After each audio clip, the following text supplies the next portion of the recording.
प्रिय भक्तगण, आज हम आपको एक कथा का श्रवण करा रहे हैं जो सुनने मात्र से आपके जीवन में सुख, संपत्ति और धन की वर्षा होगी। तो चलिए कथा को प्रारंभ करते हैं। अगर आप यह कहानी सुन रहे हैं तो पूरा सुनिए। इस कथा को आधा अधूरा छोड़कर जाने की गलती मत करिएगा, क्योंकि इस पवित्र कथा को पूरा सुनने से मनचाहा फल की प्राप्ति होगी। इसीलिए इस कथा को पूरा सुने। आप शिव भक्त हैं तो भोलेनाथ का अनादर न करें। भगवान शिव कहते हैं, भाग्य का दरवाजा कर्मों की चाबी से खुलती है। तो चलिए जानते हैं इस कहानी के माध्यम से। तो कहानी आरंभ करते हैं। लालगंज राज्य के एक छोटे से गांव में रमन और चमन नाम के दो भाई रहते थे। रमन बड़ा भाई था और चमन छोटा।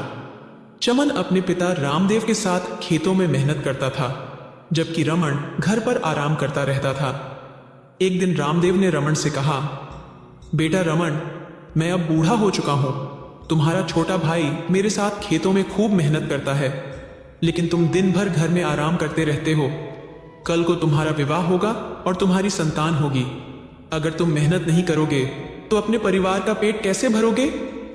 रमन ने जवाब दिया, पिताजी, अगर मेरे भाग्य में धन लिखा होगा तो मुझे कहीं से भी मिल जाएगा। यही सब भाग्य का खेल है। वरना कितने लोग हैं जो पूरी जिंदगी मेहनत करते हैं फिर भी गरीब ही रहते हैं। रामदेव ने कहा, बेटा रमन, तुम समझते क्यों नहीं हो? अगर तुम मेहनत नहीं करोगे और कोई काम नहीं करोगे तो गांव में कोई भी अपनी लड़की तुम्हें नहीं देगा। देखिए पिताजी, मैं आपकी तरह अपना जीवन खेत में हल चलाते हुए नहीं बिताना चाहता। जब मैं छोटा था तब भी आपके पास केवल 2 ही बीघा जमीन थी और आज भी आपके पास केवल 2 ही बीघा जमीन है। मैं कुछ बड़ा करना चाहता हूं। अरे बेटा, कुछ बड़ा करने के लिए भी बड़ी मेहनत लगती है। देखिए पिताजी, जिस दिन मेरे जीवन में भाग्य का दरवाजा खुलेगा ना, उसके बाद आप स्वयं देखेंगे। मैं इतना धनवान हो जाऊंगा कि मुझे सारी जिंदगी काम करने की जरूरत नहीं पड़ेगी। आप देख लेना। रामदेव निराश मन से अपने खेतों में चला गया। रामदेव को निराश देखकर उसका बेटा चमन बोला, पिताजी, आज आपका चेहरा फिर से बता रहा है कि आपने भैया से आज फिर से काम की बात की है और हमेशा की तरह भैया ने आपको भाग्य का पाठ पढ़ा दिया है। क्यों? सही बोला ना? हाँ, कभी कभी मुझे चिंता होती है कि मेरे बाद रमन का क्या होगा। हाँ, समझता हूं, लेकिन चिंता मत कीजिए पिताजी, सब सही हो जाएगा। अगले दिन रामदेव चमन के साथ खेतों पर जाने की तैयारी कर रहा था कि तभी वहां पर गांव का मुखिया आ पहुंचा। मुखिया को देखकर रामदेव बुरी तरह से चौंक पड़ा और बोला, मुखिया जी, अब इस गरीब के घर पर सब तो ठीक है। रामदेव, तुम तो जानते ही हो कि मेरा कोई पुत्र नहीं है, सिर्फ एक पुत्री है। अब मेरी पुत्री सीता विवाह योग्य हो गई है। मैं और मेरी पत्नी अब बूढ़े हो गए हैं। तुम कहना क्या चाहते हो? मुखिया जी, मैं कहना चाहता हूं कि मुझे तुम्हारा बड़ा पुत्र रमन बहुत पसंद है और सीता भी उसे मन ही मन बहुत पसंद करती है। मैं अपनी पुत्री सीता का विवाह तुम्हारे पुत्र रमन से करना चाहता हूं। मुखिया जी, आप तो जानते हैं कि रमन कोई काम नहीं करता है। हाँ, इसमें चिंता की कोई बात नहीं है। मेरे पास जो कुछ भी है वह मेरी बिटिया और दामाद का ही तो होगा। कुछ दिन बाद रामदेव भी मान गया और रमन और सीता का विवाह धूमधाम से संपन्न हो गया। कुछ दिन बाद मुखिया ने अपनी सारी संपत्ति सीता और रमन के नाम कर दी और अपनी पत्नी के साथ तीर्थ यात्रा पर चला गया। रमन अपने पिता रामदेव से बोला, देखा पिताजी, भाग्य का खेल।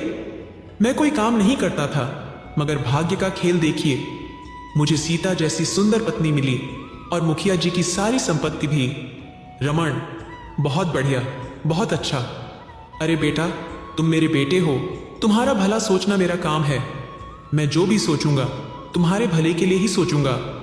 लेकिन बेटा, एक बात अपने जीवन में याद रखना, जो व्यक्ति मेहनत नहीं करता, वह चाहे भाग्य का कितना भी धनी क्यों ना हो, एक दिन उसे अपना सब कुछ गंवाना ही पड़ता है।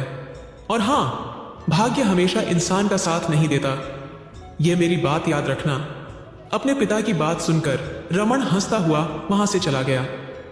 कुछ दिन बाद चमन का विवाह रोहिणी नाम की एक गरीब कन्या से हो गया। चमन के विवाह के बाद रामदेव बीमार रहने लगा और कुछ ही दिनों में इस संसार को छोड़कर चला गया। अपने पिता के जाने के बाद चमन और मेहनत करने लगा, जबकि रमन हमेशा अपने कमरे में आराम करता रहता था। कुछ दिन बाद रमन की पत्नी सीता और चमन की पत्नी रोहिणी दोनों ही गर्भवती हो गईं। अपने भाई को दोनों हाथों से धन लुटाते देखकर एक दिन चमन रमन से बोला, भैया क्या कर रहे हो? आप जिस तरह से दोनों हाथों से धन लुटा रहे हो, मुझे आपका भविष्य अंधकार में दिखाई देता है। तब रमन गुस्से में बोला, चमन अपने काम से काम रखो। पिताजी भी हमेशा मुझे नसीहत देते थे, मगर देखो क्या हुआ। अरे मैं कुछ भी नहीं करता, फिर भी मेरे पास तुमसे अधिक धन है, और तुम दिन भर 2 बीघा जमीन पर खड़ी धूप में हल जोतते हो, तब भी तुम्हारे पास 2 वक्त की रोटी नसीब नहीं हो पाती है। अरे अगर मैं उस जमीन में से अपने हिस्से की 1 बीघा जमीन वापस मांग लूं, तो हो सकता है कि तुम 2 वक्त का पेट भर के भोजन भी न कर पाओ, और बड़े आए हो मुझे नसीहत देने। तब चमन बोला, भैया जमीन में से 1 बीघा जमीन आपकी है, बिल्कुल सही बात है। आप चाहे तो खुशी खुशी रख सकते हैं। मुझे विश्वास है कि मैं 1 बीघा जमीन पर ही मेहनत करके अपने परिवार का पालन पोषण कर सकता हूं। इतना बोलकर चमन चुपचाप घर से बाहर निकल गया। कुछ ही समय बाद रमन की पत्नी सीता ने एक सुंदर पुत्र को जन्म दिया, और चमन की पत्नी रोहिणी ने एक सुंदर पुत्री को जन्म दिया। यह देखकर रमन ने चमन का मजाक उड़ाते हुए कहा, देखा चमन, बात वही घुमा फिरा कर भाग्य पर आ ही जाती है। देखो मेरा भाग्य कितना अच्छा है, मुझे पुत्र की प्राप्ति हुई है और तुम्हें सिर्फ 1 पुत्री हुई है। चमन ने जवाब दिया, भैया पुत्रियां तो लक्ष्मी का रूप होती हैं, मुझे पुत्री होने से कोई आपत्ति नहीं है। रमन ने फिर कहा, अरे कभी सोचा है कि जब तुम्हारी पुत्री बड़ी होकर विवाह योग्य हो जाएगी, तब तुम उसका विवाह कैसे करोगे? सोचा है कभी तुम उसके लिए दहेज का इंतजाम कैसे करोगे? चमन ने आत्मविश्वास से कहा, भैया मुझे अपनी मेहनत पर पूरा भरोसा है। मेहनत पर भरोसा? अरे इंसान की सारी मेहनत भाग्य पलट की होती है। समय ऐसे ही बीतता रहा, और कुछ ही वर्षों के बाद चमन की पत्नी रोहिणी चमन से बोली, हमारी बेटी 5 वर्ष की हो गई है, परंतु आप तो जानते ही हैं लड़कियां कितनी जल्दी जवान हो जाती हैं। तुम कहना क्या चाहती हो? चमन ने पूछा। रोहिणी ने कहा, मैं देखती हूं कि आप अपने खेतों में कितनी कड़ी मेहनत करते हैं, और पूरे गांव में सबसे अच्छी फसल भी आपके खेतों में ही उगती है। मैं चाहती हूं कि आप अपनी फसल को गांव के जमींदार को बेचने के बजाय राज्य में क्यों नहीं बेचते हैं? मुझे विश्वास है कि आपकी फसल राज्य में बहुत अच्छे दामों पर बिकेगी। हाँ तुम बिल्कुल ठीक कहती हो रोहिणी, कुछ ही दिनों से मेरे मन में भी यही बातें चल रही हैं। अगले दिन चमन अपनी फसल काटकर बैलगाड़ी से लादकर राज्य ले गया। रोहिणी ने सच कहा था, चमन की फसल बहुत अच्छे दामों में बिक गई। घर आकर चमन सोने की स्वर्ण मुद्राएं रोहिणी को पकड़ते हुए बोला, अरे तुमने बिल्कुल सही कहा था। रोहिणी, मुझे तो विश्वास ही नहीं हो रहा है कि मेरी फसल राज्य में इतने अच्छे दामों पर बिकी है। हाँ, इतनी स्वर्ण मुद्राएं तो मैं वर्षों में भी नहीं कमा पाता था। एक किसान ही बहुत अच्छा और सफल व्यापारी बनता है। अब आप फसल राज्य में ही जाकर बेचा करिएगा। हाँ तुम बिल्कुल सही कहती हो, रोहिणी ने कहा। अब मैं और ज्यादा मेहनत करूंगा। उस दिन के बाद से चमन अपने खेतों में और भी कड़ी मेहनत करने लगा। ज्यादा मेहनत करने की वजह से उसके खेतों में फसल और भी अच्छी उगने लगी। चमन उस फसल को बोकर राज्य में बेचता था। कुछ ही वर्षों में चमन के पास 25 बीघा जमीन हो गई थी। चमन की गिनती अब लालगंज राज्य के अच्छे व्यापारियों में होने लगी थी। उसका मान सम्मान भी बढ़ गया। समय ऐसे बीतता रहा। चमन की बेटी रेखा अब 21 वर्ष की हो चुकी थी। रेखा को पढ़ने लिखने का बहुत शौक था, पर उसे जड़ी बूटियों का ज्ञान प्राप्त करने में बहुत दिलचस्पी थी। रेखा पूरा दिन जंगल में बिताती थी, तो वहीं रमन का बेटा रोहन दिन भर गांव में आवारागर्दी करता रहता था। एक दिन चमन ने कहा, बेटी रेखा, अब तुम बड़ी हो गई हो, तुम्हारा जंगल में दिन भर रहना सही नहीं है। पिताजी, आप तो जानते हैं कि मुझे जड़ी बूटियों से कितना प्रेम है। तभी रेखा की मां रोहिणी मुस्कुराते हुए बोली, हमारी बिटिया सही कहती है। जानते हैं, अभी 2 दिन पहले सरस्वती मौसी की तबीयत कितनी खराब हो गई थी। यहां तक कि गांव के सबसे बड़े वैद्य ने भी अपने हाथ खड़े कर दिए थे।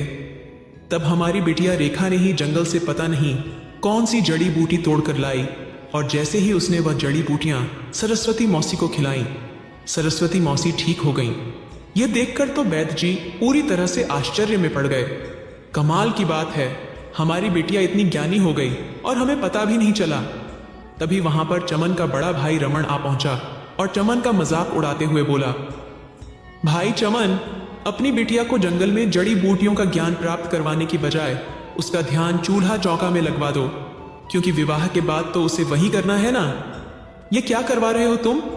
जेठ जी, मुझे लगता है कि आपको मेरी बिटिया पर ध्यान देने के बजाय अपने बेटे पर ध्यान देना चाहिए, जो दिन भर गांव में आवारागर्दी करता रहता है और कोई ऐसा दिन नहीं जाता जब उसकी शिकायत यहां ना आती हो। चमन की पत्नी ने कठोर शब्दों में कहा, आह, अब लड़के तो इस उम्र में आवारागर्दी करते ही हैं। जब मैं अपने बेटे की उम्र का था तब मैं भी यही किया करता था और मेरे पिता मुझे हमेशा पाठ पढ़ाते रहते थे। लेकिन देखो, चमन दिन भर कड़ी धूप में मेहनत करता है और मैं आराम से अपनी पत्नी के साथ बैठकर बातें करता हूँ, मजे करता हूँ। तब रोहिणी बोली, अगर मेरे पति ने अपना शरीर थकाया है तो उन्होंने बहुत कुछ अपनी मेहनत के बल पर कमाया भी है। पिताजी 2 बीघा जमीन छोड़कर गए, मगर आज मेरे पति के पास 25 बीघा जमीन है। तुम्हारे पति ने वर्षों मेहनत करके 25 बीघा जमीन खरीदी है और मेरे ससुर ने कुछ ही क्षणों में अपनी 50 बीघा जमीन मेरे नाम कर दी थी, जो कि मेरे पुत्र रोहन की है। तो फिर उसे भला काम धंधा करने की क्या जरूरत है? इतना कहकर रमन वहां से चला गया। रमन के जाते ही रोहिणी अपने पति चमन से बोली, सुनिए जी, अब मुझे इस घर में नहीं रहना है। जब से मैं इस घर में विवाह करके आई हूं तब से मैं देख रही हूं कि आपका बड़ा भाई आपका मजाक उड़ाने के अलावा और कोई काम नहीं करता है। हमने अपने गांव में जो दूसरा घर बनवाया है ना, हम वहीं जाकर रहेंगे, ठीक है?